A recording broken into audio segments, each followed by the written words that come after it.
بسم اللہ الرحمن الرحیم۔ لاہور داتا دربار کے قریب کھلے مین ہول میں گرنے والی بچی کی لاش بھی مل گئی ہے۔ لاہور میں ایک ناخوشگوار واقعہ ہوتا ہے۔ باٹی گیٹ داتا گرے کے قریب کھلے مین ہول میں ماں بیٹی کے گرنے کا دل خراش واقعہ پیش آیا جس نے پورے شہر کو ہلا کر رکھ دیا۔ ماں کی لاش کے بعد 18 گھنٹے بعد یہ بچی کی لاش بھی مل گئی ہے۔ اگر واقعے کے متعلق بات کریں تھوڑی سی، یہ واقعہ بدھ کی رات پیش آیا تھا، جس کے بعد پہلے ماں کی لاش ملی اور بعد میں آج بچی کی لاش بھی برآمد ہوگی۔ حادثے کے فوری بعد وزیر اطلاعات پنجاب عظمیٰ بخاری نے ماں اور بیٹی کے کھلے مین ہول میں گرنے کے واقعے کو جھوٹ قرار دیا تھا۔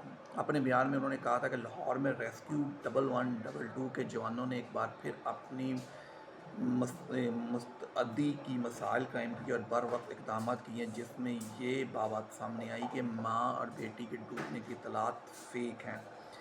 عظمیٰ بخاری صاحبہ ریسکیو 1122 کی تعریف کرتی ہے۔ دوسری جانب ڈی جی جو آپریشنل لاہور محمد فیصل کامران نے حادثے کی تصدیق کی اور بتایا کہ جہاں بات خاتون کی شناخت ہادیہ کے نام سے ہوئی ہے، جس کی لاش نکال لی گئی ہے۔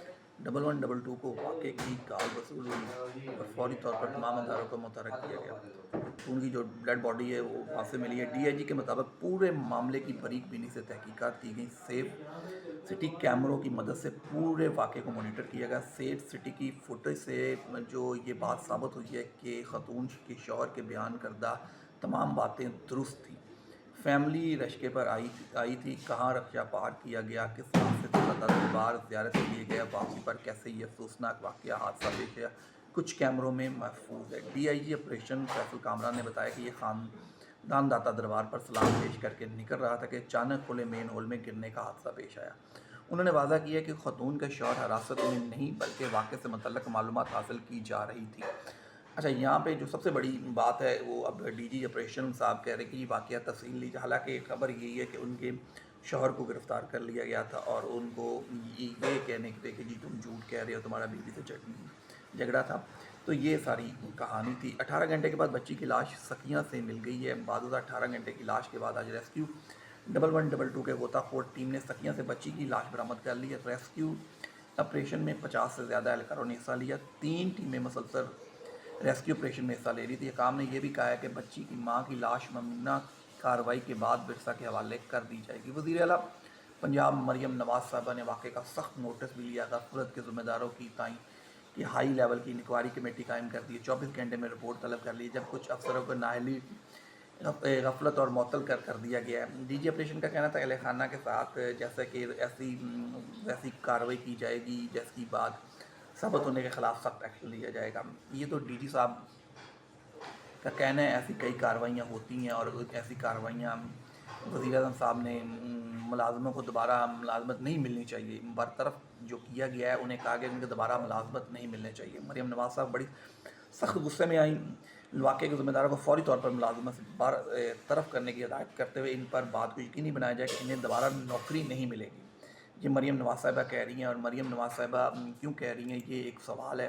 دوسری طرف چند صاحب کا فرمانا یہ ہے کہ جن ملازموں کو نوکری پہ چیف سیکرٹری صاحب رکھتے ہیں، قابل اعتماد ملازموں کو، ان تو پھر انکوائری کس پہ ہوگی؟ مریم نواز صاحبہ تو کہہ رہی ہیں کہ جی اب ان کو نوکری پہ بھی نہیں رکھا جائے گا۔ تو یہ تو ہے۔ دوسری طرف ایک اور خبر بھی ہے، بھاٹی گیٹ واقعے کی اطلاعات وزیر اطلاعات جو پنجاب ہے متاثرہ خاندان سے انہوں نے معافی مانگ لی ہے۔ عظمیٰ بخاری نے بھاٹی گیٹ پر متاثرہ خاندان سے معافی مانگی۔ داتا دربار کے مرکزی دروازے پر بھاٹی گیٹ کے قریب سعدیہ نامی خاتون اپنے 9 ماہ کی شیر خور بچی کے ساتھ کھلے مین ہول میں گر گئی تھی۔ اس کے بعد وزیر اطلاعات نے بیان جاری کیا تھا کہ ریسکیو اہلکاروں نے کام کر لیا، جس واقعے کے کوئی شواہد نہیں ملے، فیک نیوز قرار دیا تھا، تاکہ اب انہوں نے اس سے پورے واقعے سے کہا ہے کہ جی مجھ سے غلطی ہو گئی، معافی مانگ لی ہے، بڑی بات ہے۔ جناب عظمیٰ بخاری صاحب کے نہیں کہ انہوں نے اس واقعے پہ معافی مانگی ہے۔ دوسری طرف مریم نواز صاحبہ نے بڑا سخت رد عمل بھی دیا ہے۔ اگر ہم تھوڑی سی بات کر رہے تھے عمران خان صاحب کی، چند روز قبل کچھ صحافیوں کے ساتھ ایک بند کمرے کی گفتگو میں شامل ہونے کا موقع ملا۔ جب یہ گفتگو ختم ہوئی تو آسمان کے قریب رہنے والوں میں سے ایک صاحب نے پوچھا، یہ سمجھ نہیں آتا کہ عمران خان ایسا کیا کر دیا کہ لوگ ان کے ساتھ ہیں؟ میں اس سوال کے جواب میں خاموش رہنا چاہتا تھا، کیونکہ وہ ہمارا جہاں یہ مکالمہ ہو رہا تھا وہاں عمران خان کا نام ناپسندیدہ ناموں کی سرفہرست ہے۔ اس لیے عرض کیا، آخر آسمان کو بھی تو سوچنا چاہیے کہ ہمیشہ اس نے اپنی مرضی سے حکومتیں ہٹائیں بنائیں اور لوگ قبول کرتے رہے۔ آسمان سے ایسی کیا غلطی ہوئی کہ عمران خان کی حکومت گرائی گئی تو سبھی کچھ بدل گیا؟ حبیب اکرم صاحب کا یہ ہے جناب۔ تو حبیب اکرم صاحب کہہ رہے ہیں کہ کچھ حلقوں پہ جو ملاقات ہوئی اس میں جو بات سامنے آئی تو وہ حبیب اکرم صاحب کا دعویٰ ہے۔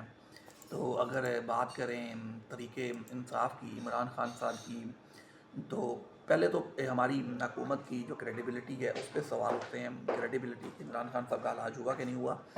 وزیر مملکت ہیں جناب، انہوں نے کہا کہ طریقہ انصاف کے کچھ رہنماؤں کو بانی پی ٹی آئی کے چیک اپ کے حوالے سے آگاہ کیا گیا تھا۔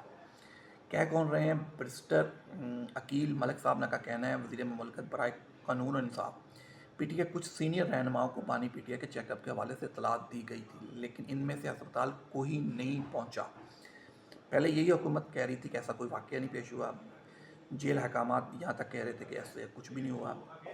حکومتی وزراء یہ کہہ رہے تھے کہ ہمیں اس بارے میں کوئی اطلاعات نہیں ہے۔ وزیر مملکت داخلہ طلال چودھری صاحب کہہ رہے تھے میں نہ تو اس کو نہ رد کر سکتا ہوں نہ اس پہ کوئی بات کر سکتا ہوں۔ اب کہا جا رہا ہے، عقیل صاحب کہہ رہے ہیں نجی ٹی وی چینل کے انٹرویو میں گفتگو کرتے ہوئے انہوں نے کہا کہ بانی پی ٹی آئی کچھ رہنماؤں کو چیک اپ کے حوالے سے بتایا گیا تھا، لیکن ان میں سے کوئی بھی ہسپتال جانے کی زحمت نہیں کی پڑی۔ عقیل کے بانی پی ٹی آئی کا روزانہ کی بنیاد پر میڈیکل چیک ہوتا ہے، ان کی صحت کی ایشو کی بنا پر طریق انصاف والے سیاسی چورن بیچنے کی کوشش کر رہے ہیں، اس میں یہ کامیاب نہیں ہوں گے۔ برسٹر عقیل نے بتایا کہ بانی کی صحت کے حوالے سے کوئی تشویش کی بات نہیں ہے، وہ بالکل خیریت سے ہیں۔ اڈیالہ میں چیک اپ کے لیے آلات نہیں تھے، اس لیے پمس لے کے گئے۔ بانی کی جان کو خطرے کی کوئی صورت نہیں ہے۔ برسٹر عقیل کے مطابق تو جو یہ علاج ہوا ہے یہ بانی صاحب کی رضامندی سے ہوا ہے، انہوں نے رضامندی ظاہر کی تو ان کو پھر پمس لے کے گئے۔ صحت کے حوالے سے کوئی ایسی غیر معمولی صورت نہیں تھی کہ اہل خانہ کو آگاہ کیا جاتا۔ اس سے پہلے بانی کے دانت، کاندھے اور دیگر تکلیف بھی ہو چکی ہے۔ پی ٹی آئی پر تنقید کرتے ہوئے ان کا کہنا تھا کہ پی ٹی آئی قیادت کا رویہ انتہائی قابل مذمت ہے۔ پی ٹی آئی والے اپنی سیاست کوششوں میں کامیاب نہیں ہوں گے، انہیں اپنے رویے پر نظر ثانی کی ضرورت ہے۔ یہ جی ہیں برسٹر عقیل صاحب۔ تو یہ ہے 2 دن تو اس بات کی تصدیق ہونے میں لگ گئے، کیونکہ تصدیق کی پھر کنوں نے وہ کی ہے طارق صاحب نے، انہوں نے کہا عمران خان کا معمولی طبی کارروائی کے بعد جیل واپس چلے گئے، گزشتہ ہفتے کی رات پمس لایا گیا تھا۔ وزیر طارق جن کی کریڈیبلٹی اب خود ایک سوال ہے، حکومت کی کریڈیبلٹی ایک سوال ہے کہ حکومت کو 2 دن لگ گئے، بلکہ ہفتہ بدھ کو آ کے تصدیق کرنی پڑی طارق صاحب کو کہ ان کی کریڈیبلٹی حکومت کی کیا ہے۔ حکومت کے ذرائع کو نہیں پتہ تھا۔ رات کو عمران خان صاحب جیل سے پمز آ گئے اور حکومت سوتی رہی، حکومتی ادارے سوتے رہے، حکومتی اداروں کو پتہ ہی نہیں چلا کہ عمران خان صاحب جیل آ گئے ہیں، اور صحافی اسلام آباد کے اتنے باخبر ہیں کہ انہیں اس خبر کا پتہ چل گیا اور انہوں نے خبر کو دیا۔ حکومت کی کوشش تھی کہ خبر کسی طرح دبی رہے، یا حکومت بھی بے خبر تھی، اور جب آنکھیں کھلی پتہ چلا کہ یار اب تو یہ آنکھیں کھل گئی ہیں، تو اس پہ پھر طارق صاحب نے بتایا کہ یہ آنکھوں کے طبی ماہرین نے اڈیالہ جیل میں بانی چیئرمین پی ٹی آئی کی آنکھوں کا معائنہ کیا۔ طبی ماہرین نے تجویز ایک معمولی طبی کارروائی کے لیے بانی چیئرمین پی ٹی آئی کو پمس لے جانا ضروری ہے۔ انہوں نے بتایا کہ طبی ماہرین کی سفارت پر گزشتہ ہفتے کی رات بانی چیئرمین کو پمس لایا گیا۔ بانی پی ٹی آئی تحریری رضامندی کے بعد کارروائی ہوئی، جس کے بعد انہیں ضروری ہدایت کے ساتھ واپس اڈیالہ جیل بھیج دیا گیا۔ اب سوال ایک چھوٹا سا یہ ہے کہ کیا بانی پی ٹی آئی اب عدالتوں کے بلانے پر بھی پیش ہوں گے یا نہیں ہوں گے؟ یہ ایک سوال ہے کہ اب حکومت جب عدالتیں بانی پی ٹی آئی کو بلاتی ہیں تو حکومتیں کہتی ہیں کہ جی بانی پی ٹی آئی کو سیکیورٹی ریزن کی بنا پر ہم واپس یا نہیں بھیج سکتے، تو اب کیا حکومت پھر یہی بہانہ ہیلا کرے گی یا حکومت کیا کرے گی؟ یہ ایک سوال ہے۔ دیکھتے ہیں کہ بانی پی ٹی آئی کو جیل حکام، عدالتی حکام بلاتے ہیں اور تو جیل حکام کیا جواب دیتے ہیں۔ آنے والے دنوں میں مزید کوئی بات ڈیولپمنٹ ہوگی۔ سب سے بڑی ڈیولپمنٹ تو اب بنگلہ دیش کا کرکٹ کا بائیکاٹ، اور انڈیا کی اچھی جو خبر یہ ہے کہ اگر پاکستان نے ورلڈ کپ کا بائیکاٹ کیا تو پاکستان کے پول میں پھر بنگلہ دیش کو شامل کر لیا جائے گا۔ تو انڈین بورڈ کوئی سمجھ سے بالاتر ہو گیا ہے کہ ان کو سمجھ نہیں آ رہی کرنا کیا ہے، کہ پاکستان اگر بائیکاٹ کرتا ہے تو اس کی جگہ بنگلہ دیش کو شامل کیا جائے گا، جو بنگلہ دیش نے بائیکاٹ کیا، لیکن انہوں نے کہا کہ جی نیوٹرل وینیو بنگلہ دیش کو دیا جائے گا، تو بنگلہ دیش کو پاکستان کی جگہ اس پول میں شامل کر لیا جائے گا۔ دیکھتے ہیں کیا ہوتا ہے اور کیا نہیں ہوتا۔